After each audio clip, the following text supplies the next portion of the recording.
Definitive edition. So yeah, it's done. So that rumor from months ago was right. Saying, yeah, it's wrapping up, man. They're done. They're calling it on this. This is as far as it goes. There's no going to be Kombat Pack 3. It's done. Now, I'm going to go out on a limb here. Agree or disagree? Do you think, as far as mainline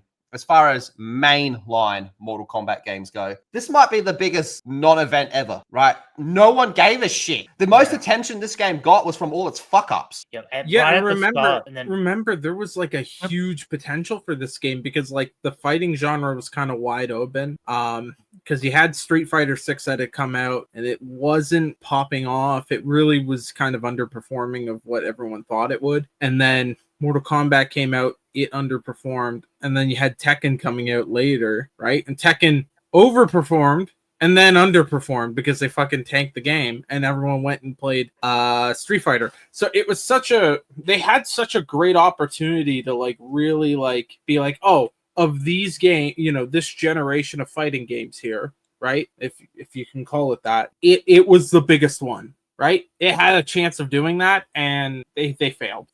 There's a lot of things that people didn't like. I think the cameo system was a bit shit. I actually did play this game. I do have this game. It's not very good. It's my least favorite Mortal Kombat game I've ever played. That includes the fucking one, the DC Universe crossover one. All right? I dislike this game more than that. Dang. Yeah, and you can't... They tried really hard to get outside audiences to come in to buy it using a lot of these, you know, crossover events, the cameo characters you see across the board. I mean, like, I'm a little shocked though at people expected this to have more content moving forward after we got a pack full of like Omni-Man, Peacekeeper, the T-1000, and Conan. Like, these guys are outrageous cameos for any game whatsoever. So with that, at least, you know, they tried really hard and failed miserably, unfortunately. So the real question is, what's next for Mortal Kombat moving forward?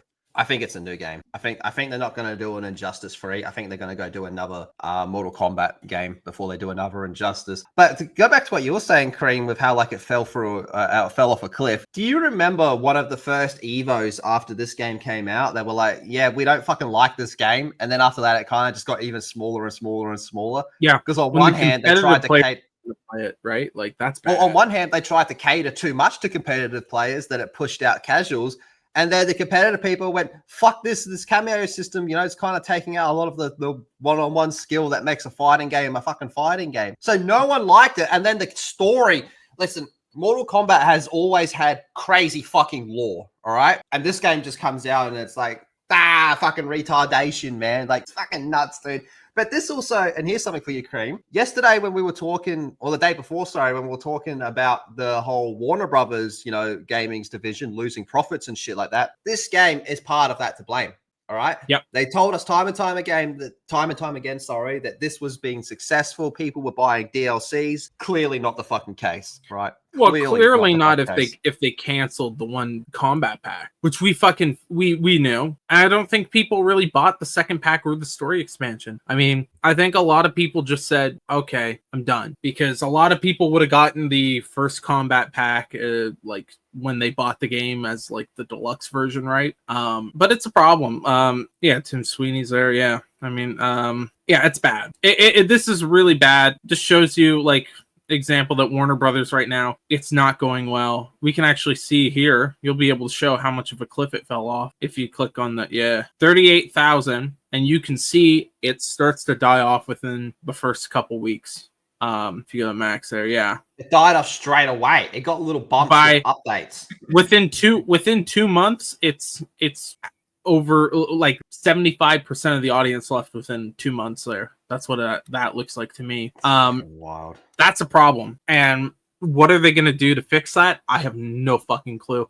I think this franchise story-wise is fucking cooked. I thought it was cooked going in, like, coming out of Mortal Kombat 11. I thought it was fucking cooked. There's no like, what the fuck is this shit? It's gone like a little bit too far. And obviously with Mortal Kombat 1, they tried to like change things, like Raiden's no longer a god, Liu Kang's a god, Liu Kang rebuilt the world type of shit. It's like, it doesn't make sense. Like, the story doesn't make sense, and it's not very good. The other thing as well is the pricing with this was absolutely cooked, because look, I know we can all sit here and fucking say how we don't like, you got to buy new characters as opposed to unlocking them and shit like that. All right. But this game took it to a whole other level. Let's just say you only wanted to play as Conan the Barbarian. He was the only character that interested you there. Too fucking bad. You got to buy the whole pack. You can't just buy one character. Yeah, that was the good thing about like 10 is you just wanted to play as the guy with 4 arms, right? You just buy that separately, and it's just like, why do the packs thing? It's fuck. Yeah, Goro.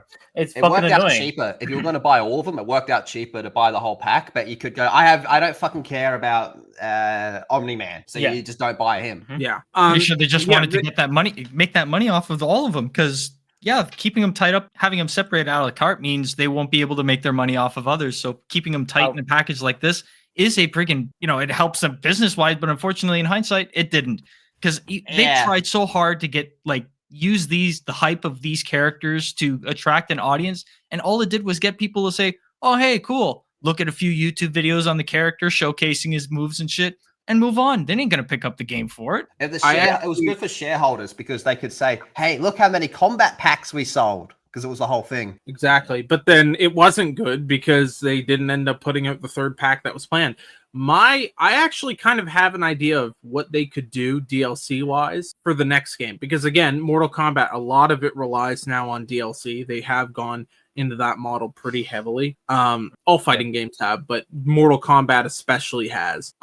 They could take something from like the older wrestling games. This is something that THQ was doing. If you remember, they would release a pack of wrestlers. You had to buy the pack, but at the exact same time, they would take one of the characters that was meant to be in the pack, and he's no longer in that pack. He's now a free to purchase character.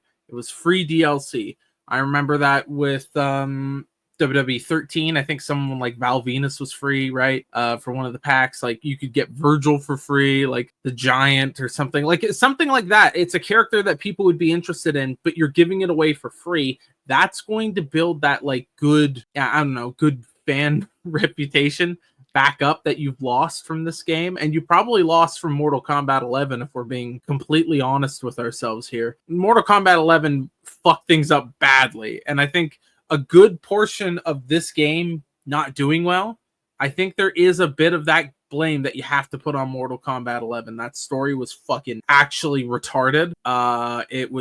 It set up this entire thing of like, oh, we had to start over, but then it's all fucked. Doing something like that.